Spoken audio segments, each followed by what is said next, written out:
Dans cette capsule, nous allons voir comment trouver la mesure de l'aire de la surface partielle en noir ici dans l'image.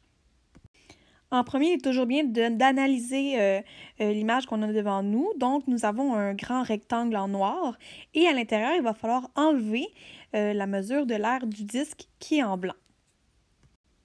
Donc, vous pouvez faire la démarche en plusieurs étapes ou en une étape. Donc, je vais aller calculer l'aire qui va être égale à l'aire du rectangle moins l'aire du disque. La deuxième étape, ça va être de remplacer l'aire du rectangle et l'aire du disque par la formule qui correspond à l'aire. Donc, A égale, l'aire du rectangle, c'est base fois hauteur, moins l'aire du disque, donc c'est pi r à la 2. La troisième étape, ça va être de remplacer les valeurs de la base, de la hauteur et du rayon du disque.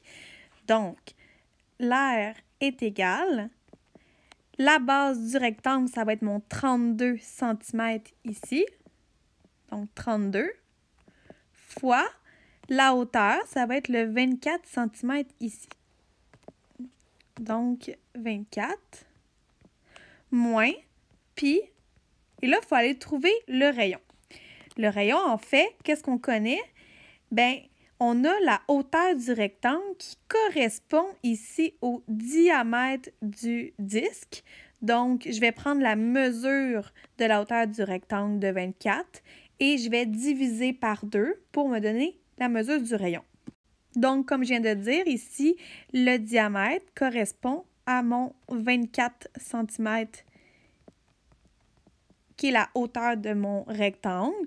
Et là, si je veux le rayon, je vais faire 24 cm divisé par 2. Donc, mon rayon est de 12 et exposant 2.